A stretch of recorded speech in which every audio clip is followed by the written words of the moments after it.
So I decided to start pursuing it step by step. And at first it was like just me discovering like, well, what is this? Well, how does this scheme work? Okay, so I buy this course and then what?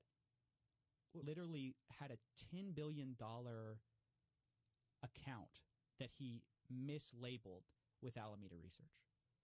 Mislabeled? Yeah, he is the experience of the lawyer that FTX then hires is like being complicit on a private call, leaked private call, trying to cover up this God mode scam. Whiz kid, who you listen to him talk, he has an answer for everything. He's so articulate.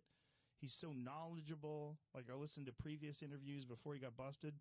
But I'm from the Bahamas and I'm American, so that might be fine. I mean, everyone's always interested in the regulations benefiting them. The challenge now, though, is, a lot of people had, fight. Like one of the best ways to fight crime is at their wallets, like take away their banking. And crypto has just really revitalized that because you withdraw, there's nothing tying your Ethereum to your particular address to like this random external address because you send it to a different one. And then when you have them on, there's a lot of I wasn't aware. I'm not sure. I'm not aware of that. I don't know. There was all this hemming and hawing. And like one of the first things the guy does is he controls it, but he renounces ownership. He goes, "Oh, I'm passing it off to some sham director," and he goes, "I don't have anything to do. I don't know everything. I don't have access to the book." Like I basically knew nothing. So anytime you'd call him out on an issue, you'd say, "Where's the money?" He goes, "Well, I don't know. It's gone. It's Alameda Research. Ask Alameda." Like investment funds. They invested in a bunch of NFT projects. Mark Andreessen, I think, is the guy who runs it. You put $100,000 into this little mixer, and then it sends $100,000 out later, and nobody knows where that money came from. What is a mixer? How does it work? It's interesting. So the most famous example is Tornado Cat, calling that a fraud early. I have a buddy of mine. He goes by Dirty Bubble Media on Twitter. He's like one of the Anon Twitter accounts. He was calling it a fraud. Never understood how Bernie Madoff got people because it seems so preposterous. And then I fell for something very similar. And what I noticed with all of these things, the thread is not having sort of like it's maybe not big enough. They're good people, a lot of the people going after these guys, but it's like trying to catch everyone who's speeding. He's like, well, like think of it like a box. And, you tell a bunch of investors, hey, if you put money in this box, we can get some money out. He cleaned up on all his own customers, just basically taking their money. Like, oh, I know exactly when to fold. I know exactly when to bet. So he had God mode enabled, and then they found out. Very strange. And these offshore entities were also using like U.S. branches. Like there's FTX US, which was like more regulated, but not really that regulated. It's how you're going to make some money. And so people invested in FTX thinking that this is going to be a safe platform. This kid is smarter than everyone else. He's to that token, then you sell it off, and then the price plummets. So you thought you had a bunch of money, but actually it's worth nothing. Like there's all these new scams that have emerged as a result of people getting interested in this idea of an alternative. I really enjoyed you catching him on Twitter Spaces. I really enjoyed that. I listened to that whole thing because before that, you have this guy who's this, But I hadn't really found my footing. But throughout my entire life, I had kind of had this relationship with like hucksters and fraud where, when I was in high school, my mom got thyroid cancer. And then he goes into the crypto space and he launches FTX. He's very young, right? How old is he? I think he is young. I'm not. Maybe you can look that up, Jamie. 31. Middleman, because there's no one who controls like Bitcoin. Like no one can say like no to a transaction. Now it's like there's nothing to stop you from sending that money, and then you I'm this guy who's going to maximize good in the world, and that was his reason for working all the time. I mean, that's the justification to be hopped up on amphetamines. It's like maximize productivity, maximize human happiness. Guy who enabled God or who helped cover up God mode. And he's like, well, I don't want to comment on other, people, or it's just like. Well, how does he skate on that? Like, it's really interesting because it was like a battle between FTX and one of their competitors, Binance. So the owner of Binance is, I think it's Changpeng Zhao. He goes by C crypto keys all the time. I mean, it's kind of an interesting idea where you go, I'm going to get in before everyone else. But a lot of Ethereum, what are we tracking here? And then it goes to some mixer somewhere, and then we don't know where it goes after that. So when Sam Bankman-Fried was working with LGBTQ plus causes, and it was through a guy, and the guy was like, I feel a little uncomfortable with this. And they said, well, we don't have anyone trustworthy at FTX we can donate through. And so now it's trying to be sorted out by the guy who literally unraveled Enron. And he says, this lawyer goes, it's worse than Enron. Which thankfully she did, and she's fine now. She takes medication to replace the hormones her thyroid would generate. But I saw my mom kind of get swept in this thing that I knew was nonsense, but basically screaming about, all these scammers online. And unlike my previous work, which kind of had resonated, like it had gotten really perpetuated their fraud. I can break it down. How much do you know about the FTX Let's situation? break it down for people that don't know about it. So let's do it. So FTX was this crypto exchange is buying both, lying about it so that you can get all the good press of like caring about all these social issues while also not caring at all. Where's the money? I don't know. But he controls everything. And so it's like this is the tactic of these offshore companies is like you put the service that said you cannot move, like when I deposit with you, you're not going to touch my money. And I said, Sam, if that's true, where's the money of all these people? And that video has aged so well because it's like people are like, oh, it was all true. But people were outright calling it a fraud, like Mark Cohodes. He's a famous short seller. So when I see something like that go down, I'm like, how did he get Steven Spielberg?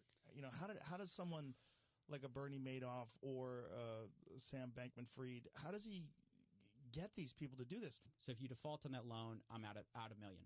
Another way is I ask for, okay, I'll take some equity in the studio if something goes wrong, right? So I cover my butt if you default on it. Now, this stuff, and you start to have repeat occurrences, like I just cover stuff all the time, and you see echoes of the same thing. I just had somebody just a couple of days ago, I was interviewing for this news scheme we're looking at, and he said, I need money to a politician on my behalf. You're a straw donor. You're not really a donor. So Alameda was using customer funds to pay off politicians in order to try to get favorable.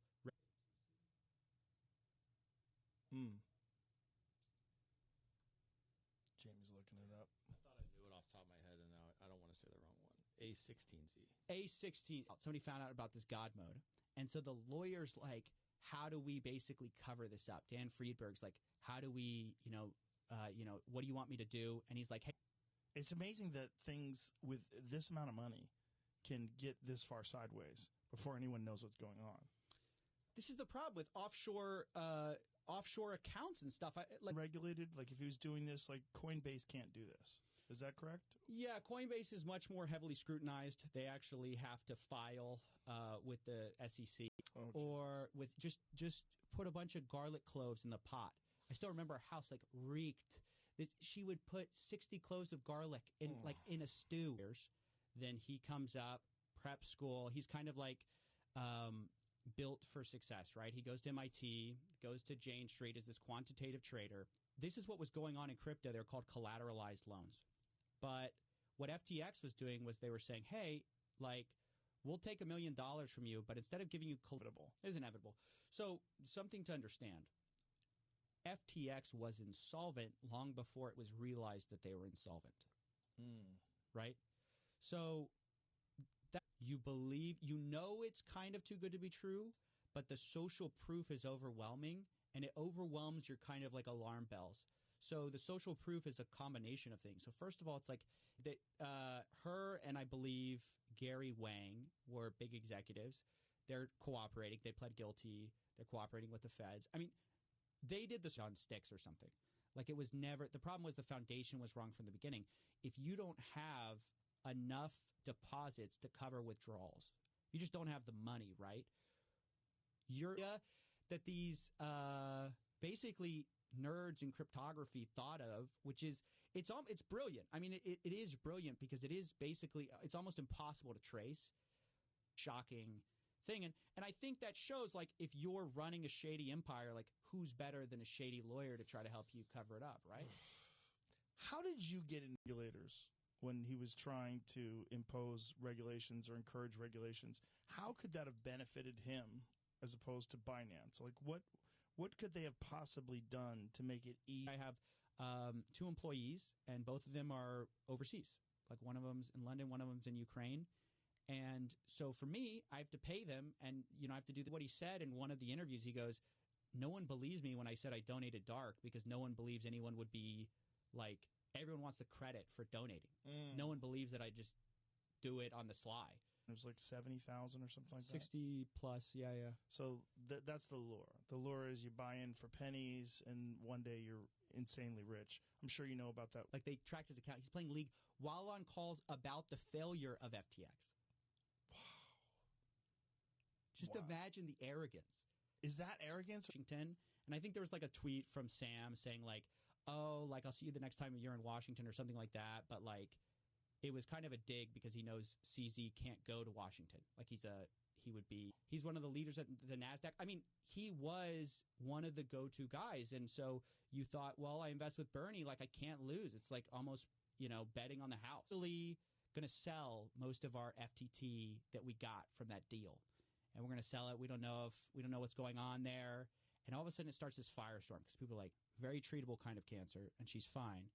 But at the time I watched her as she's like, gets this diagnosis, gets swept up with all these hucksters who are telling her that the way to treat thyroid cancer. One guy who lost a hard drive and who's paying people to go through a landfill to try to find his hard drive because there's billions of dollars worth of Bitcoin on that hard drive.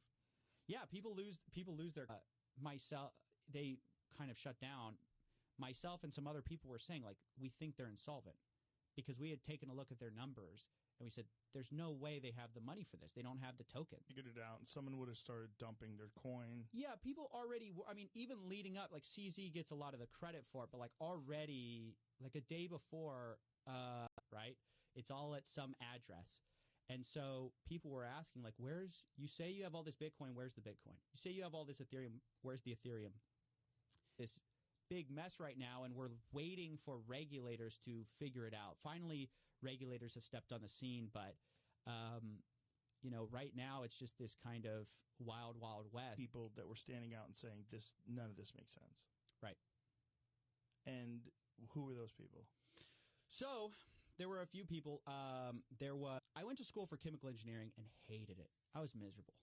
I was like, I do not want my life to be earning 2% more of a bottom line for ExxonMobil or any. The fact that they were all living together and fucking each other in this giant penthouse, this $40 billion penthouse. The things, it's insane. It's really, I almost wish that's what ultimately matters is how much do you have on deposits that you owe out. And so with Binance, we don't really know. The only one we have a little bit more of a look into is and sell off all his tokens. Would they be still solvent today or still in operation today? Would they not crash, or was this inevitable? They're setting it up with like, I used to be broke like you. Well, that's a strategy. A lot of these guys were never broke, right? It's just part of the story you have to tell to be really effective. It's like if you're Alameda Research and you're funneling money through a personal investor, that I think is the problem. Everybody. I ask him, and he doesn't want to talk to me. But he's going on these Twitter spaces. So I was tracking when he'd go on a Twitter space, and I would contact the people ahead of time and said, hey, nobody knew what was going on behind the scenes. So even though they said, like, we're not going to touch your money, as soon as you deposited Bitcoin, I mean, I talked to some of the insiders at Alameda. They said they had this back door, but like, it was very clear the internal conversations were they knew they were committing fraud. They knew they were doing things wrong. And this idea was, well, no one's going to catch us, right? There's some of these people making hundreds of millions of dollars. People are miserable at the end of it, and nothing happens. And that was the start of my show. So you start just doing interviews on your dollars or whatever, euros or whatever, and you put it into this crypto exchange. They have a bank, and they work with that bank. Then they exchange. Involved in what you do. It's a weird thing. So when did you start your YouTube channel? So I started it a few years ago, 2018, 2019. Initially, he thought he was going to be able to figure out a way to pull all the company's assets together and I think make everybody sound and repay everyone. And launches FTX in 2019, and that's a crypto platform where honestly you can make a lot more money than just with a trading firm. So FTX quickly skyrockets in popularity. What that was to hide it from people who were trying to take a look at his books, but it's just that's what I mean by black box. You never know what games these guys are playing. Like they say, oh, here's sort of like the rough estimate of our bounties for a while. But like, so I eventually like pivoted into this crypto direction and learned all about that. But it started just from a curiosity about scammers. And I wanted somebody to say regulation for, I guess, offshore crypto exchanges, right? And so these campaign finance, these violations. Sort of, this is a fraud because, you know, no one knew. There's a bunch of backing. So I made a video at the time being like, this crypto CEO just describes a Ponzi scheme. Sam goes, oh, you won like our battle. And people were like, you know, is it a battle when you lose billions of dollars of customers? Views about what? Like you didn't start doing this. You started doing just like a normal interview show? I was just doing a normal interview show with a few of my buddies. And what was the first video? I started as sort of like an interview show, nothing about scams. I had a channel before it. So assets, you can check yourself. Like I have $1 billion in USDC. Well, that's great. But it doesn't matter if I have $1 billion in crypto, Bitcoin, whatever, if I owe $2 billion. Right. That's God mode on Ultimate Bet, where the CEO could see everybody's hands and play on the site, seeing everybody's hands. So he just lateral like dollars or like some asset will give you FTT tokens, which is their own invented coin, and that should have value if anything goes wrong. And people were accepting that as value from the, you know, the arms of one huckster to another. Like it's just like it's almost to something worse. There are and in the FTX case, how much of it was getting celebrities to endorse the platform? It's huge. This is what I wanted to say. Like, the more I study, what are you saying in the terms of service that means that I can't sue you? You have all these terms of service that basically say none of what I'm saying is true. Like, they say they can get you rich in the sales pitch, and then didn't really know what I was looking at the time. Then I go to college, and all my friends get an MLMs, multi-level marketing, you know, sort of like, just like the, like, hey, you're going to get rich. So I was always getting invited to these, like, get rich, touch your money, obviously. That was the whole point. It's like, you deposit with us, we're not going to do anything with your money. It's your money. It's like a deposit. Like it's almost like a bank. Like you deposit with a bank. Your bank isn't supposed to go ahead and take your money. It's sort of like hard. You kind of have to disprove every single, like there's always a new like health guy telling you that there's some new alternative discovery, whatever. And I was like, this is kind of weird. And I was like, why do they, right? The inflation rate, I think, is like 75% or something like that. Like it's an unimaginable, it's just out of control inflation. And if you hold on to your Turkish lira, you're in for a bad time. Outright, the proceeds of criminals. I mean, we know that these criminals do launder their money through a lot of these crypto exchanges, through mixers. It's just sort of the A1Z, A16Z. It was one of those, Sequoia or A16Z. One of them wrote this glowing review of Sam, basically saying he's going to be one of the first trillionaires. So your issue is that anytime there's demand for withdrawals, you're going to encounter problems. So it was going to be inevitable anytime any store. He blamed all the wrongdoing of FTX on Alameda Research. And he said, I don't control Alameda Research. Even though he was the owner, he's no longer... Did you interview him before the scandal?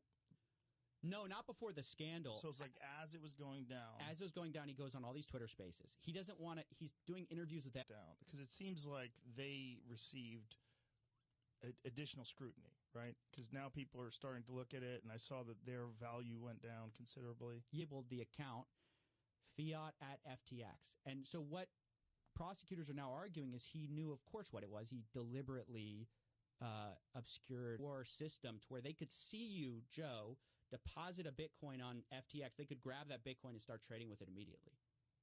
Whoa. Even though they were never supposed to be able to. Bizarre that so many people got duped. And I felt the same way about Bernie Madoff. You know, I'm not financially aware person. I'm not into the market. I don't follow these things. Coinbase, it seems like they're, legitimate, but so much of the problem with crypto is we don't know how much of this stuff is money laundering. We don't know how much of this stuff is like all these other guys buy into him. Right. And then they themselves are kind of also looking at each other being like, well, that guy did it. Like, what? It's the hottest deal. So we were warning people, hey, this is probably insolvent. Get your money out. But CZ ultimately was the big, he was the most notorious and well-respected gay. So can you do this? So someone had to be gay to do it? No, basically they were like, we need someone trustworthy we can trust to do this. So, hey, you're going to be the guy. Like Friedberg, shady. This guy allegedly shady. Dan Friedberg. No, he's definitely shady. I'll say that. This guy. What was his? I remember, but what was his? How does a guy like that not wind up getting indicted? I ask myself that every day. There's so many. Is it a matter of time, or is it he's around? Right. Kevin O'Leary's in. So you kind of think you're swimming safely with other savvy investors. And that's what ultimately gets you to buy in. Bernie Madoff is very similar. I put let's say I have Ethereum, one Ether into this mixer, right? This pool of money. A bunch of people are putting one Ethereum into will fall for something. Doesn't mean you're safe. You have to do, I hate to say do your own research because that's such an overused, scammy phrase. It's actually such a phrase like that, it's almost used ours. And I'd go because it was my friends said, hey, we have to get somebody. You want to go? And I was like, sure, I'll go. I was kind of fascinated. And you'd see these guys and found out how to be successful. And if you invest with me, I'll save you time. You could do it yourself, Joe. You could do it. But it's going to take you 5 years. Get with me, and I'm going to shortcut your You can't do that and then say, oops, I played a little too much of my video games and lost billions of dollars. This doesn't fly. Well, he wasn't saying that I played the video games and that's why I lost the money. But at the end, when you're ready for this thing to go down, because I know as soon as I get on, it's going to end pretty quickly after. I said, let me ask him some real hard questions. Because all these guys are like, Sam, we have FTT tokens and pay everybody out. Oh, that's what he thought? He's on amphetamines, right? So he can't be thinking totally clearly. It wasn't a scam. I've said this before because I root for nerds to be that successful that you just completely living outside the norms of society, just fucking. He kept making the videos, and ultimately they never did. But I start doing that, and after I cover get rich quick schemes for a while, because every day it's getting less valuable. So the question is, what do you do if you're in that country making money? If you want money system, especially in our modern age, it seems like you can understand where they're coming from, the average person. Why the celebrities are important. And that's why huge part of it. The connection to BlackRock is important. Huge part. Yes, because they're the legitimacy that says, hey, I'm, appreciate your transparency. Kind of kissing up a little bit. But I was just like, somebody has to ask him some real questions. So I had 2 prior little Twitter space interactions with him, and he kept getting away with the fact that you do not get to that level and not know that things were wrong. Well, reading her tweets about amphetamine use was pretty wild, too. The whole scene was wild. It's this guy who drives a Toyota. So you go well, why does he need to scam me if he's driving a Toyota, right? Then it's which Sam Bankman-Fried did. Then it's okay, smart thing, which is something like this happens, you shut up. You don't say anything. Right. And then you point at your boss. That's basically what they did. Oof. Which they for sure did stuff wrong, too. The problem is, when at the exact moment FTX can't pay you back is the exact moment that FTT becomes worthless. So you think you have all this collateral fact that this guy, he got away with lying so long and perpetuating this image of himself as this generous billionaire. He's sort of the next Warren Buffett, that when everything goes wrong, and why is so much of your balance sheet made up of your own tokens? It's a big question.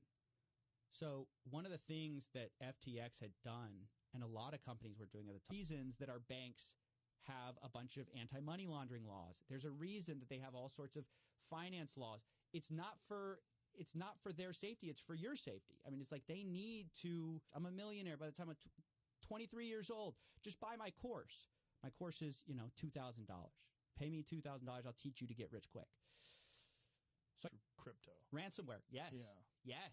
100%. Because before it was like, okay, you need to use like Western Union or sort of one of these places where you can kind of send money without too much scrutiny. And ultimately, one of the ways, like even some of the candidates they donated to were through like a third employee we didn't even know about. And they were like donating through them for like all these, actually campaign finance laws I've heard are pretty weak. I forget the name of the law, but it was passed in like the early 2000s, 2010s maybe, where it actually became very easy to donate. You think you have this backstop because on the books it's worth, X dollars. Let's say it's like worth $5 a coin. But what you're not realizing is the real risk is when FTX can't pay you back, they probably can't pay anyone back something. Because I was just like, why does this make some people tens of millions of dollars and nothing happens? It wasn't like he was some random fly-by-night guy. He was well respected in the Wall Street space. People thought he might take over the SEC after like the current person had stepped down. They thought he was going to take it over. Wow. He launches Alameda Research first, which is just like this trading firm, which basically the idea here is we have some ideas. We're going to raise a little bit of money and we're going to each other on amphetamines and making billions of dollars. Like it sounds like a great story if it wasn't illegitimate. Yeah, ultimately that's the problem. Like Sam was just hopped up on amphetamine is not surgery. You can just treat it naturally. Just don't worry about, hey, don't listen to the doctors. Don't listen to your general practitioner. You can just treat it with like colloidal silver. A person in the space to where people thought, okay, well, if he's saying it, he's a guy who only says positive things about crypto because he's a crypto executive. So if he's saying there might be problems, there's probably some problems. But just kind of grifting here. And so, but you'd see him in nice cars. And so I was like, what am I looking at? And then as I'm doing my YouTube show, I'm like, I get fed a bunch easier or more profitable for him. Mm-hmm. Like, why would he do that? I'm not as familiar with the regulation side of things. People were talking about that a lot. You have Dogecoin, you have SafeMoon, you have FTT, which is what FTX was using as their native token. So a lot of these guys, you'll start a crypto exchange. He'd be afraid of being indicted, or I don't really understand why he can't go, but he can't go to America. So Sam was meeting with regulators. CZ felt cut out, like he was basically going to get a bad deal. Everyone loses confidence.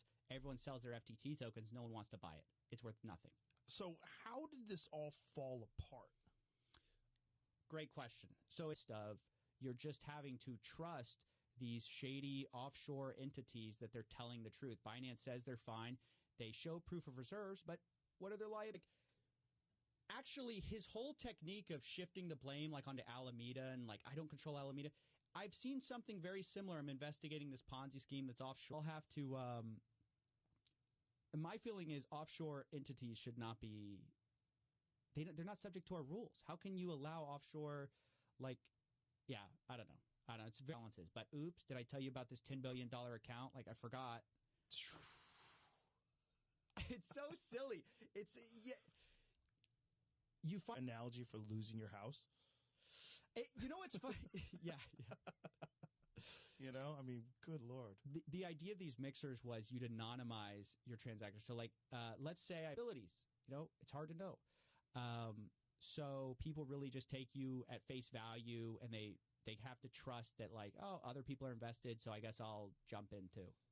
And that's do these trades that are profitable in crypto. So the way he first made his money was he did something where he bought Bitcoin in the U.S. and then he sold it on these Japanese. Like what exactly? Like what are the regulations in terms of like what you're allowed to do and donate, and how did he violate them? So I think the big violation was you're not supposed to. You can know their assets. So it's like a big thing recently in crypto. They'll say, hey, we're going to show you proof of reserves. What does that mean? They mean we'll show you on chain all our. Might be one of the first like trillionaires or whatever. Like he's such a great entrepreneur. They think he's such a genius. It might have been one of the A1Z guys, or so he called it Fiat at FTX. But it was a $10 billion hole. What do you mean by mislabeled? Well, it was on a spreadsheet, Joe. So he was put it on a spreadsheet for their balance sheet, and he mislabeled. Like the house always wins, right? So when FTX was taking off, it just seemed like everyone who was a someone was backing him. So then it was okay. And then I think a lot of these people deferred. They have to say what they have, where they're putting their money. They're subject to more regulation about like how they take care of customer deposits. One of the big things with FTX was they told people, hey, you put your money with us. We're not going to touch it. We're not going to move it. That's what FTX, but FTX was sort of the worst offender is let's say I give you a loan, Joe. So an unsecured loan would be I give you $1 million and I don't ask for anything. Really taking that. I mean, maybe some of them were taking it seriously, but not enough. So if FTX didn't encourage regulation and CZ didn't get upset at that. I lied my way into it. I can sort of lie my way out of it. And this is what he did. So prior to this, I'd interviewed him twice before, and I had kind of gotten hamstrung with he's just so good at dodging stuff. I started hearing about these tokens, and they're like, hey, selling courses, like it's always the new grift. You always have to find, because people figure it out. Like they go like, oh, that actually doesn't work. Like, hey, drop shipping is. There was a lot of fear of missing out or FOMO in the markets at the time. You know, everyone thought, oh, cryptos, you have to get in now, right? Because if you get in now, companies, so they have to report everything. So if you're offshore, you can kind of not do any of that. You can play fast and loose.